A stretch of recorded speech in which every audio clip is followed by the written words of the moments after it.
सहनाववतु सहनौ भुनक्तु सह वीर्यं करवावहै तेजस्विनावधीतमस्तु मा विद्विषावहै। ओम शांति शांति शांति। देव यज्ञ के अंतिम चरण में हम हैं और शिष्टकृत आहुति मंत्र की व्याख्या, उसके भावार्थ को पिछली कक्षा में समझने का प्रयास किया था। पुनः उसी पर थोड़ी सी और चर्चा करते हैं। ओम यदस्य कर्मणोत्यरीरिषं यद्वान्यूनमिहाकरम् अग्निष्टस्विष्टकृद्विद्यात् सर्वं स्विष्टं सुहुतं करोतु मे अग्नये स्विष्टकृते सुहुतहुते सर्वप्रायश्चित्ताहुतीनां कामानां समर्धयित्रे सर्वान्नः कामान् समर्धय स्वाहा इदम अग्नये स्विष्टकृते इदन्न मम। तो यहाँ पर अग्नि जो ईश्वर का नाम है, जो अग्नि स्वरूप है, उसके प्रार्थना पूर्वक उससे अपनी बात को, अपनी कामनाओं को, अपनी सदिच्छाओं की पूर्ति के लिए तथा अपने से जो न्यून या अधिक त्रुटियां हो जाती हैं उसके लिए क्षमा याचना पश्चाताप करते हुए यहाँ पर प्रार्थना की जा रही है कि हे सर्वरक्षक परमेश्वर, अस्य इस कर्मणः, इस यज्ञ कर्म के अनुष्ठान में यत जो अति अरीरिचम अधिक किया है और वा यदवा यह जो न्यूनम न्यून किया है, यदवा न्यूनमिहा कर्म, यहाँ पर जो कम किया है, अधिक करना था कम किया, या जहां पर कम करना था अधिक किया, तत् उस सर्वम सबको, हे सर्वम अग्नि, हे दोष निवारक ज्ञान प्रकाशक परमात्मा, तत् आप उस सर्वम सब सृष्टकृत यज्ञ कर्म शुभ कर्म व शुभ इच्छा को विद्यात जानते हो। जो शुभ कर्म है, यज्ञ कर्म है, जो मेरे अंदर पवित्र कर्म है या स्वभाव है, उसको विद्यात आप जानते हो।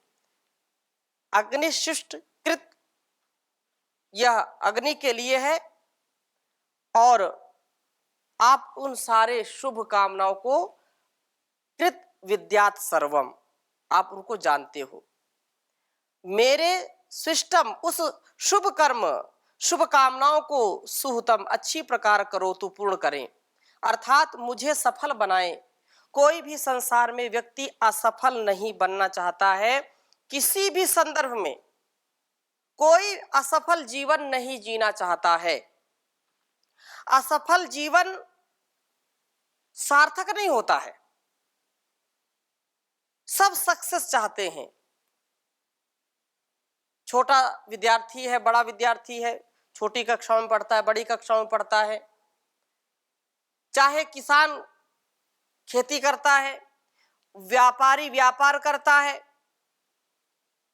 कोई भी व्यक्ति जो उसको भाता है, जो उसका कर्म है, उस कर्म में उसको सफलता चाहिए। अतः हे ज्ञान प्रकाशक परमेश्वर, आपकी आज्ञा पालन के लिए सृष्टकृते यज्ञ कर्म शुभ कार्य को पूर्ण करने वाले आपके लिए सुहुत हुते, अच्छी प्रकार से किए गए यज्ञों को सफल करने वाले, उनका सुफल देने वाले, अच्छा फल देने वाले, सर्व प्रायश्चित आहुति नाम, सब प्रायश्चित आहुतियों अर्थात यज्ञ कर्म में त्रुटियों के प्रायश्चित के लिए कामानाम समस्त शुभ मन कामनाओं को समर्धयित्रे पूर्ण करने वाले आपके लिए मैं यह आहुति दे रहा हूं। हे परमात्मा, आप न हमारी सर्वान सब कामनाओं कामान शुभ मन की जो कामनाएं हैं, शुभ संकल्पों की जो कामनाएं हैं, समर्थया पूर्ण कर दीजिए, उनको हर प्रकार से आप पूर्ण करिए।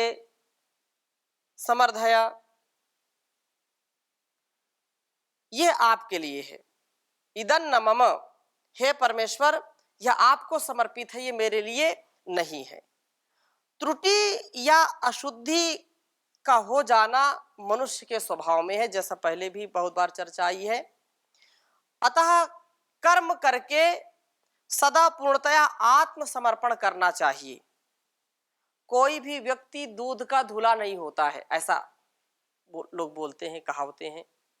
इसका तात्पर्य क्या है कि कभी ना कभी कोई काम आरंभ करते हैं, कोई कर्म हम करते हैं, तो स्वाभाविक रूप से वो त्रुटियां होती ही हैं, क्योंकि हम पूर्णता को प्राप्त नहीं हो सकते। हमारा ज्ञान अपूर्ण है।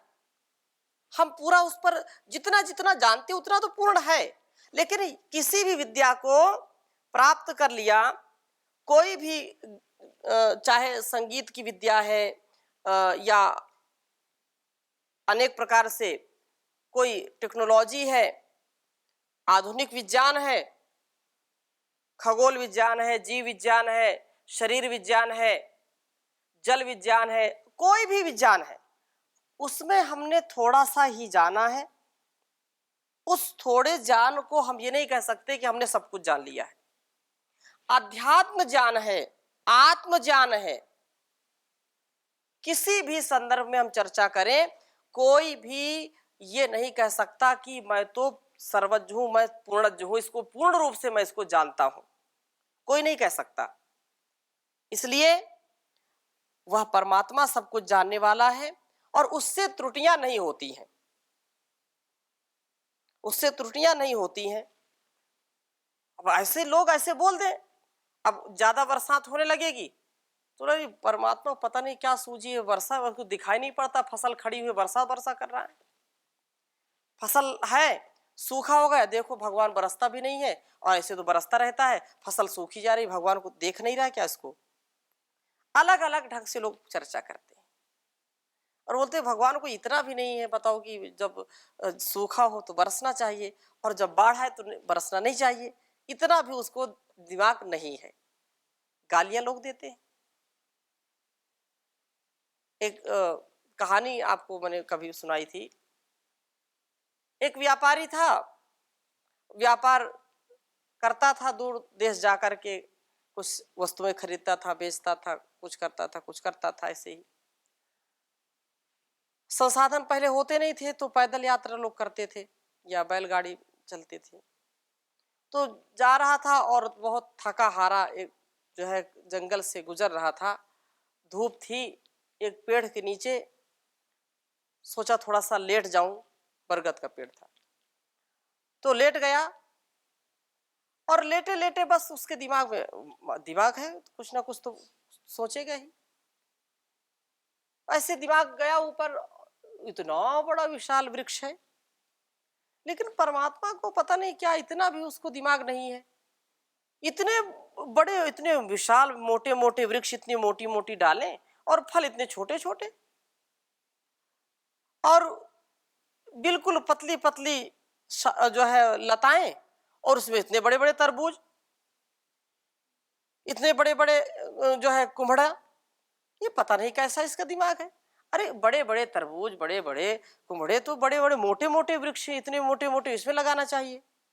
ऐसा विचार कर ही रहा था, विचार करते करते तंद्रा आ गई उसको, ठंडी ठंडी हवा चली, तंद्रा आ गई, विचार करते करते वो आंख बंद करने लगा।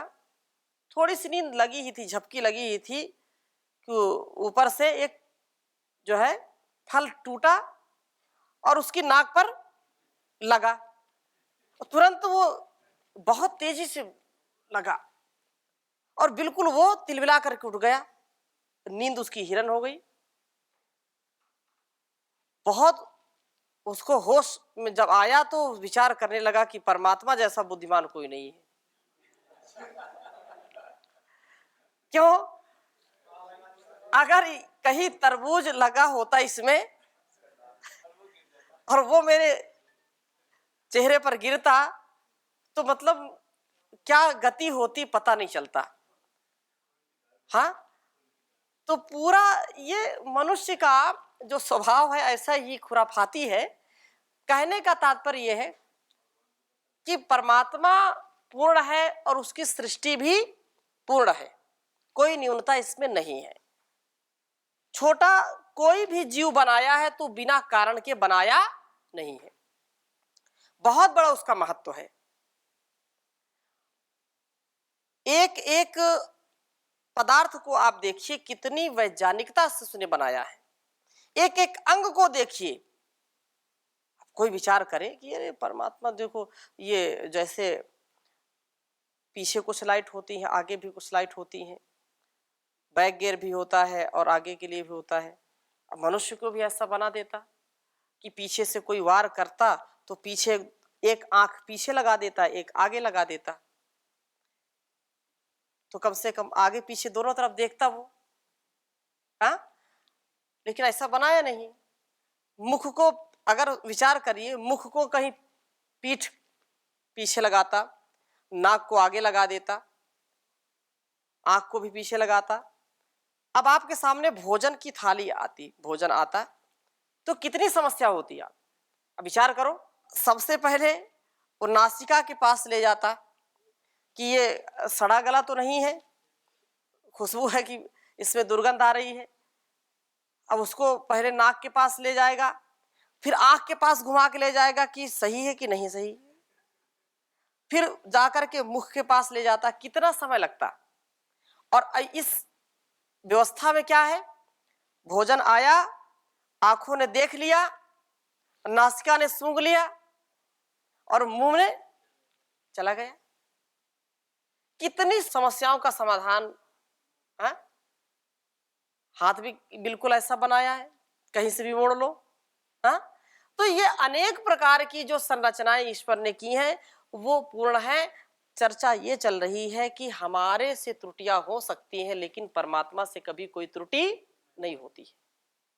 हम उसको कालांतर में समझें वो बात अलग है कि नहीं, ये बात ठीक है।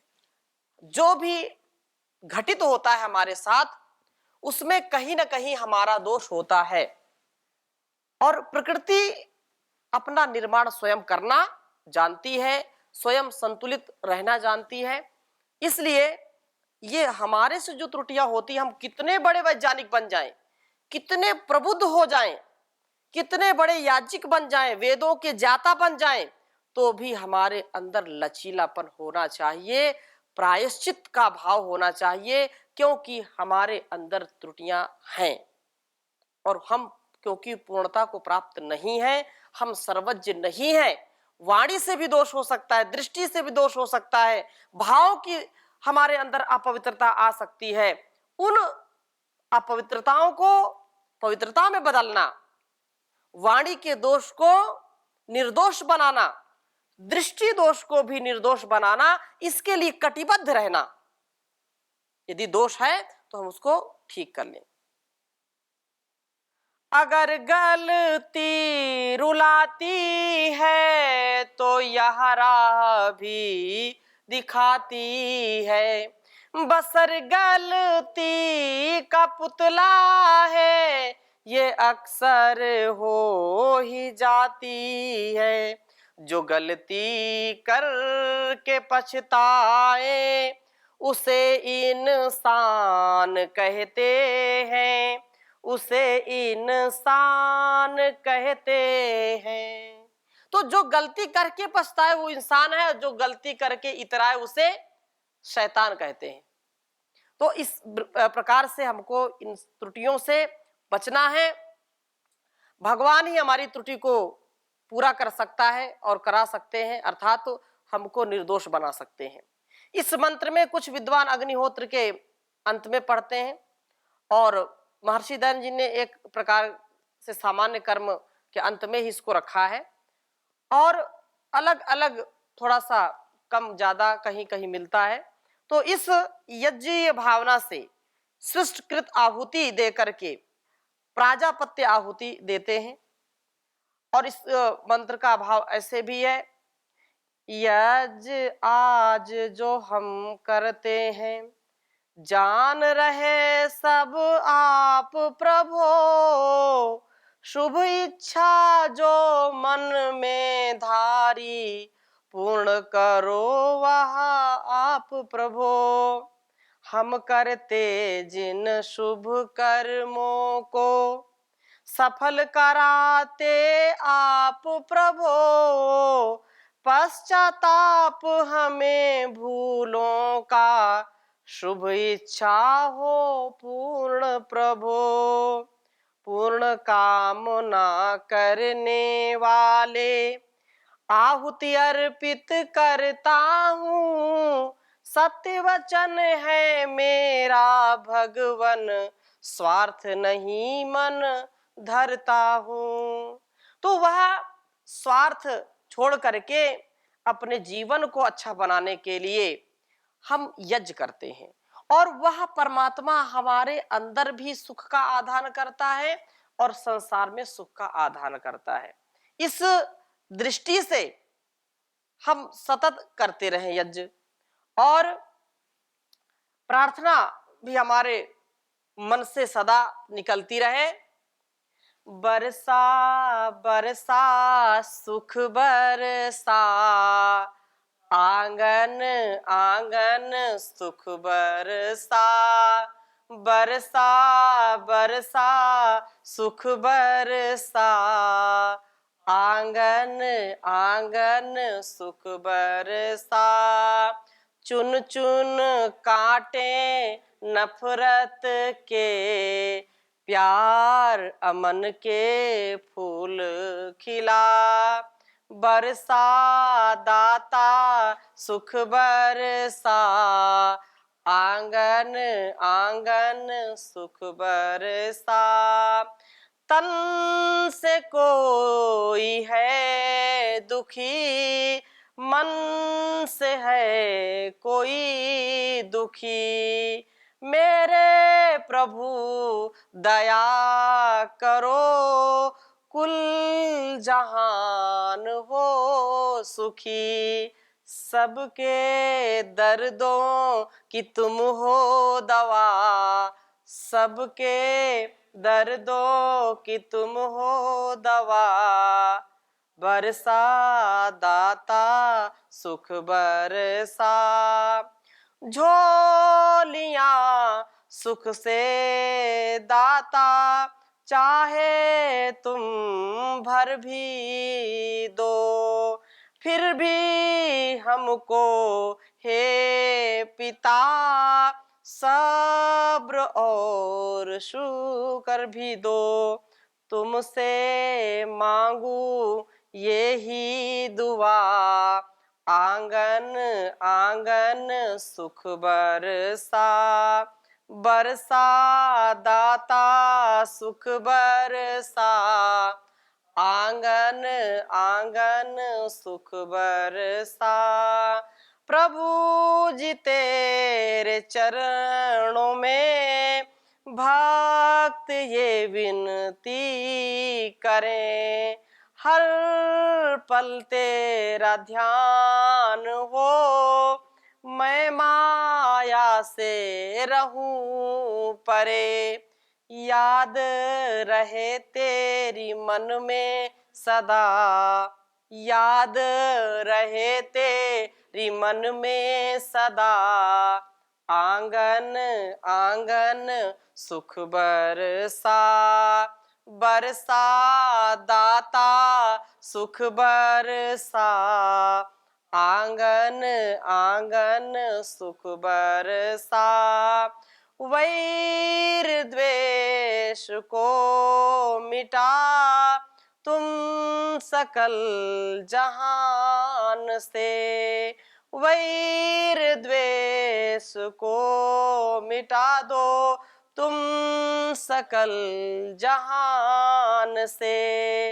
ओम का सिमरन सब करें मिल के बैठ प्यार से। मानव से मानव ना हो जुदा, मानव से मानव ना हो जुदा। आंगन आंगन सुख बरसा, बरसा दाता सुख बरसा।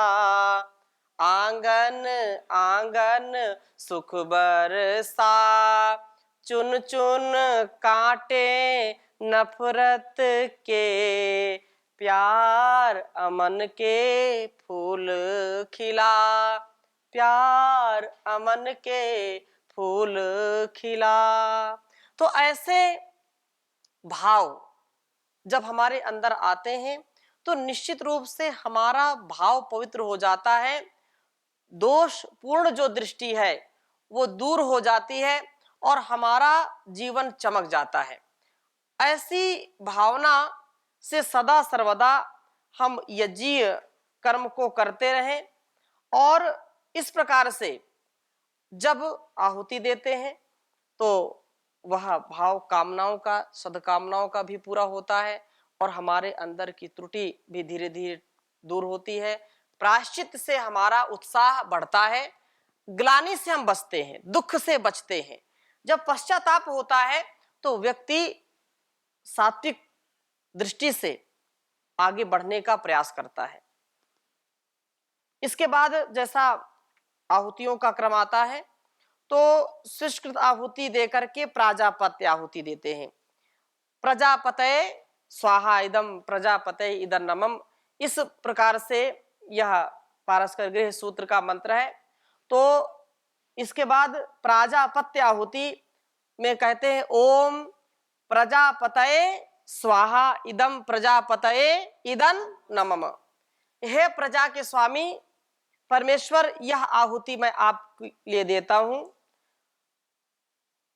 यह मेरे लिए नहीं है। प्रजा का जो पालक है, सब प्रकार से जो पुष्पित और पल्लवित कर रहा है संपूर्ण प्रजा को, प्रजा का जो पति है, प्रजापति प्रजापतये चतुर्थी विभक्ति, तो वह प्रजापति जो सबका इस संसार का पति है, स्वामी है, उसके लिए यह आहुति मैं देता हूं। यह आहुति मेरे लिए नहीं है, किसके लिए है? प्रजा के स्वामी के लिए है, परमात्मा के लिए है। सकल जगत के स्वामी ईश्वर आहुति अर्पित करता हूं, सत्य वचन है मेरा भगवन स्वार्थ नहीं मन धरता हूं, स्वार्थ नहीं मन धरता हूं। इस प्रकार से यह आहुति देते हैं और स्वार्थ पूर्ण जो भाव है उसको हम दूर करके अपने जीवन को श्रेष्ठतम बनाने का प्रयास करते हैं। और आगे इस प्रकार से पूर्ण आहुति दे देते हैं। जैसे यज्ञ का जो प्रधान उद्देश्य आत्मशुद्धि का होता है, अतः यज्ञ कर्म के अंत में आत्मशुद्धि की भावना से किए गए कर्म उसी के लिए समर्पित करने चाहिए, उसी को अर्पण कर देना चाहिए। और इसके बाद 3 बार ओम सर्वम वै पूर्णगम स्वाहा, पूर्णगम कहीं बोलते हैं, कहीं पूर्णम बोलते हैं। 3 बार जो आदिदैविक, आदि भौतिक और आध्यात्मिक, 3 का भी बड़ा महत्व है। हमने आरंभ में भी शायद इसकी थोड़ी चर्चा की थी कभी कि ओम में जो आकार उकार मकार या 3 में सतोगुण रजोगुण तमोगुण वात पित्त कफ और अनेक प्रकार से जो त्रिक है उसका एक अलग महत्व, कभी उसकी हम चर्चा करेंगे। तो ये ओम सर्वम वै पूर्णगम स्वाहा 3 बार बोल करके पूर्ण आहुति हो जाती है, ऐसा है। और इसके बाद अलग यज्ञ की हम चर्चा अगली कक्षा से करेंगे, और यह कितना वैज्ञानिक है इसके संदर्भ में भी अगली कक्षा से हम नए यज्ञ का बखान करेंगे, जो वेदों में और अन्य शास्त्रों में हमारे लिए इंगित किया गया है। ओम शांति शांति शांति।